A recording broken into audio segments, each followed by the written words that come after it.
ایک بات یاد رکھو، کسی پر خود ہی الزام لگا دینا اور پھر اس کے ضمن میں خود ہی اس کی سزا کا اعلان کر دینا، یہ ہے آج امت مسلمہ کا المیہ، اور یہ اس کا نتیجہ اتنا بھیانک نکل رہا ہے جس کا آپ کو اندازہ نہیں۔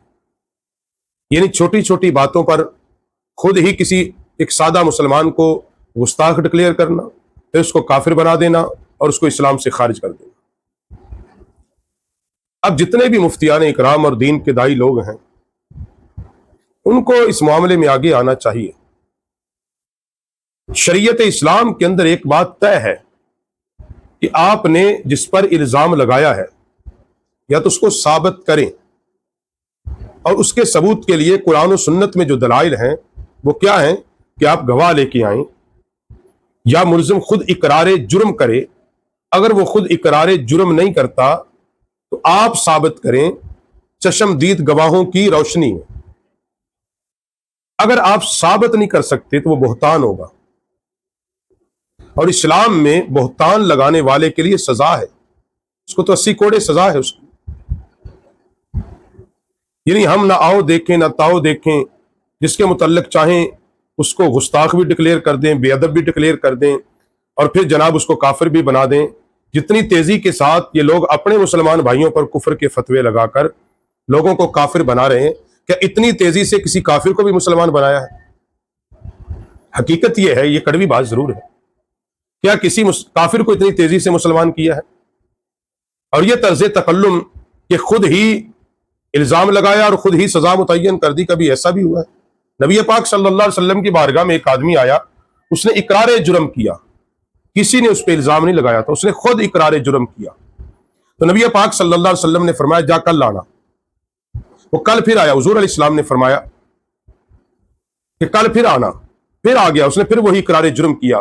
تو نبی علیہ السلام نے صحابہ کو بھیجا کہ جہاں اور جس علاقے میں یہ رہتا ہے اس کی تحقیق کرو کہ یہ پاگل تو نہیں ہے، یعنی گویا کہ اس کا جو ذہن ہے وہ ٹھیک ہے، عاقل ہے، عقل اس کی ٹھیک ہے، جو یہ بات کہہ رہا ہے، جس چیز کا یہ اقرار کر رہا ہے وہ ٹھیک ہے۔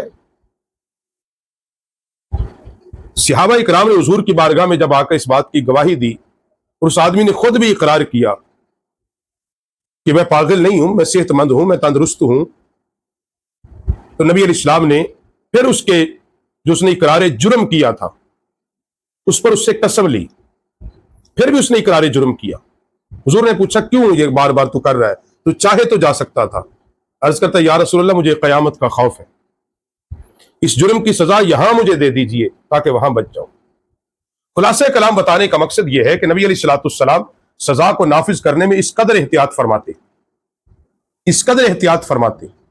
ہمارے ہاں کسی پر ثابت کرنے میں، الزام لگانے میں ایک رائے دانے کا احتیاط نہیں کرتے۔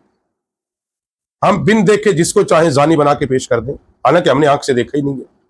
ہم جس کو چاہیں شرابی بنا کے پیش کر دیں، آنکھ سے ہم نے دیکھا ہی کوئی نہیں ہے۔ اور پھر یہ کفر کا فتویٰ اتنی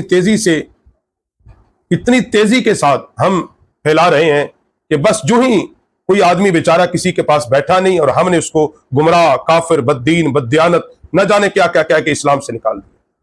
یاد رکھو یہ چیزیں ساری کی ساری یہ اسلام کی خدمت کوئی نہیں ہے، یہ اسلام کی بدنامی کا سبب ہے، یہ دین اسلام کی بدنامی کا سبب ہے، اسلام کی خدمت کوئی نہیں۔ اسلام کی خدمت یہ ہے کہ ہم اپنی زندگیاں، اپنے طریقے حضور رسالت مآب صلی اللہ علیہ وسلم کے بنائے ہوئے اصولوں کے مطابق چلیں۔ حضور علیہ السلام کی سیرت طیبہ مبارکہ کی روشنی میں ہم اپنی زندگیاں گزاریں، ہم الزام تراشی سے نکل کر حقیقت پسندی کی طرف آئیں، اور حضور صلی اللہ علیہ وسلم کے بتلائے ہوئے دین اسلام کے مطابق ہم لوگوں کے ساتھ حسن سلوک، اخوت، محبت اور بھائی چارے کو فروغ دیں۔